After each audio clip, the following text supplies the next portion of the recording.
현역 군인을 포섭해 군사 기밀과 비공개 자료를 수집해온 중국인 일당 중 행동책이 지난달 말 체포된 것으로 확인돼 충격을 주고 있습니다. 이들은 현역 장병들이 참여한 오픈 채팅방에 잠입해 현금 등 대가를 제시하며 군사 기밀과 비공개 자료를 요구한 혐의를 받는데요. 특히 한미연합연습 관련 정보 등도 포함된 것으로 전해졌습니다. 윤석열 대통령이 지난해 12월 3일 비상계엄을 선포할 때 주요 명분으로 내세웠던 중국의 안보 위협이 심각한 수준임을 증명하는 사건이라는 평가가 나오고 있습니다. 관련 소식 잠시 후 보도합니다.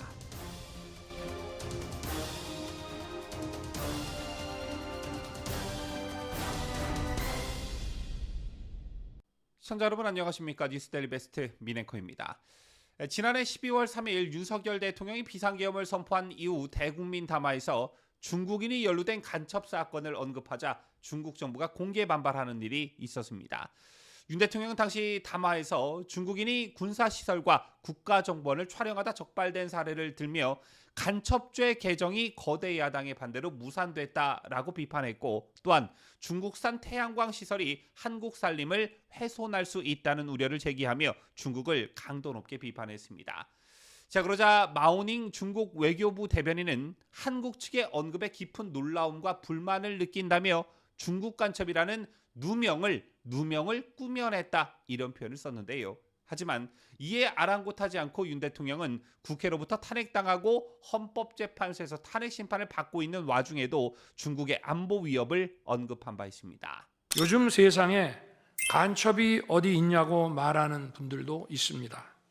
하지만 간첩은 없어진 것이 아니라 대한민국의 자유민주주의를 무너뜨리는, 그런데 이러한 간첩 활동을 막는 우리 사회의 방어막은 오히려 약해지고 곳곳에 구멍이 난 상태입니다. 이들을 간첩죄로 처벌하기 위해서는 법률을 개정해야 하는데 거대 야당이 완강히 거부하고 있습니다. 중국은 사진 한 장만 잘못 찍어도 우리 국민을 마음대로 구금하는 강력한 반간첩법을 시행하고 있는데, 거대 야당은 산업 스파이를 막기 위한 간첩죄 법률 개정조차 가로막고 있습니다. 이 사건은 지난 민주당 정부의 안보라인 고위직 인사 4명이 주한 중국 대사관 무관에게 사드 배치 작전명, 작전 일시, 작전 내용 등 국가 기밀 정보를 넘겨준 간첩 사건입니다. 자신들의 간첩 행위를 무마하기 위한 이적 탄핵이 아닐 수 없습니다. 그런가 하면 지난해 12월에는 중국인 연루 간첩 사건을 대국민 담화에서 언급한 윤석열 대통령을 지지하는 미국 공화당 상원의원의 발언이 있기도 했는데요. 이 발언 마저 들어보시죠. 미국 공화당 소속의 리스카 상원 의원은 13일 VOA 기자 만나 한국의 윤석열 대통령이 최근 비상계엄 선포의 정당성을 주장하는 대국민 담화에서 미국 항공모함 등을 겨냥한 중국인 연루 간첩 사건을 언급한 데 대한 입장을 밝혔습니다. 스카드 의원은 한국에서 정확히 어떤 일이 있었는지 세부적으로 알진 못한다면서도 중국의 위협은 진지하게 받아들여야 한다고 강조했습니다. I know that Communist China is a despicable government, and whether it's in South Korea or in the United States or anywhere around the world, they are trying to destroy our way of life. Whenever anybody's talking about the actions of the Communist Chinese government, we have to take it seriously and do whatever we can to stop them. 스카드원은 그러면서 한국은 훌륭한 동맹국이며 한국을 계속 돕기 위해 할 수 있는 모든 것을 하고 싶다고 밝혔습니다. 나는 공산주의 중국이 비열한 정부라는 것을 알고 있다. 그들은 한국이든 미국이든 세계 어느 곳이든 우리의 삶의 방식을 파괴하려 하고 있다. 우리는 이를 심각하게 받아들이고 또 이를 막기 위해 할 수 있는 모든 것을 해야 한다.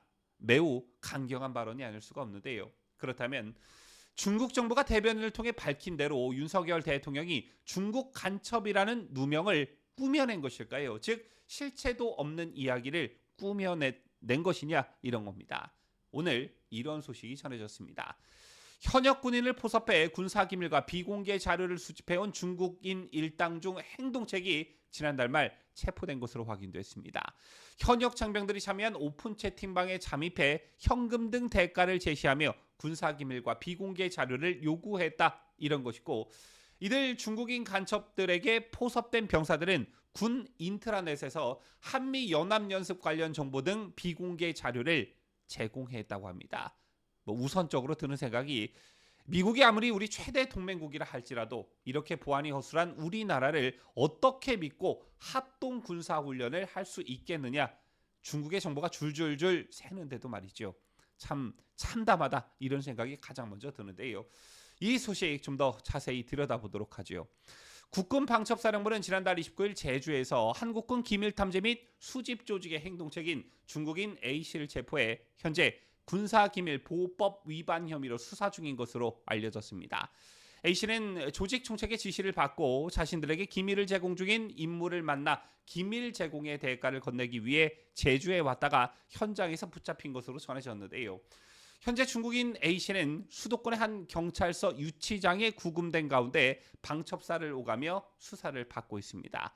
방첩사는 A씨의 노트북과 휴대전화 등을 압수해 이들 일당에게 기밀이나 비공개 자료를 넘긴 현역 장병이 얼마나 있는지를 수사하고 있다고 하고요. 또한 중국에 있는 조직의 실체, 국내에 있는 조력자 등을 밝히는데 수사력을 집중하고 있습니다.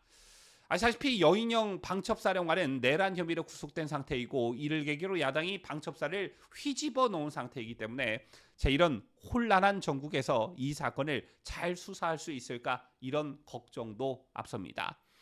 A씨를 포함한 중국인 일당은 지난해 초부터 현역 장병이나 장교 지원자 등이 주요 멤버로 군생활과 관련한 어떤 소소한 정보를 주고받는 오픈 채팅방에 자신들도 현역 장병인 척하며 잠입을 했다고 합니다. 이 오픈 채팅방 멤버 프로필을 살펴본 뒤에 1대1 대화를 걸어 가벼운 대화로 경계를 무너뜨린 다음에 군사기밀을 건네주면 금전 등의 대가를 제공하겠다며 포섭을 시도한 것으로 전해졌습니다.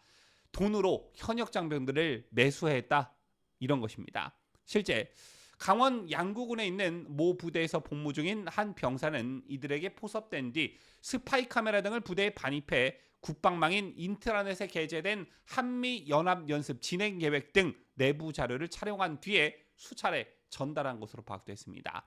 방첩사는 이 병사가 금전적 대가를 받았을 가능성이 높다고 보고 수사를 진행 중인 것으로 전해졌는데요. 또한 이 병사는 비인가 휴대폰도 부대 내에 몰래 반입해 내부 자료를 촬영하는 데 활용했다고 합니다. 중국 간첩도 간첩이지만 우리 군의 보안이 얼마나 허술한지 알 수 있는 대목입니다. 병사가 부대에 스파이 카메라와 비인가 휴대전화를 반입했고 내부 자료를 촬영하고 그것을 중국 간첩에게 전달했다. 정말 참 할 말을 잃게 만드는데요. 방첩사는 이 병사 외에도 이들에게 기밀 등을 제공한 장병이 더 있을 가능성에 주목하고 수사 중인 것으로 알려졌기 때문에 그 규모는 더 확대될 가능성이 높아 보입니다. 그렇다면 저희들 중국인 간첩들은 왜 이런 정보들이 필요했을까요? 돈을 주고 왜 이런 정보를 매수하려 했을까요? 당연히 중국 정부의 지시가 있었기 때문에 이런 간첩 행위를 벌였다. 이건 너무나 상식적인 얘기입니다. 더군다나 중국에 있는 총책이 군 장병들을 포섭하는 과정에서 자신이 중국군에 소속돼 있다, 이렇게 말한 것으로 알려졌습니다. 이에 따라 중국의 한국 군사기밀 탈취를 설계 및 총괄하는 그런 조직이 있을 수 있다는 추정까지 나오고 있습니다. 하지만 이 사건을 수사하고 또 처벌하는데 한계가 있죠. 윤석열 대통령께서도 간첩죄 확대의 필요성을 여러 차례 언급한 바 있습니다만 지난해 7월엔 국군정보사령부 군무원이 중국 정보위원에게 포섭돼 블랙요원 신상정보를 비롯한 2급 군사기밀을 대규모로 넘긴 사건이 알려졌지만 기밀 유출 상대가 중국인이었기 때문에 간첩죄를 적용하지 못해 논란이 된 바 있습니다. 아마 이번 사건도 간첩죄 적용은 법률상 어려울 듯 보여지는데요. 따라서 중국인이 우리 안보를 위협하는 사건이 늘고 있는 만큼 이들을 보다 엄격하게 수사하고 처벌할 수 있도록 간첩죄 적용 대상을 적극으로 명시되어 있는 북한을 넘어 중국 등 제3국까지 확대하는 일이 무엇보다 시급해 보입니다. 지금까지 저는 자유대한민국을 수호하는 뉴스데일리 베스트 민앵커였습니다.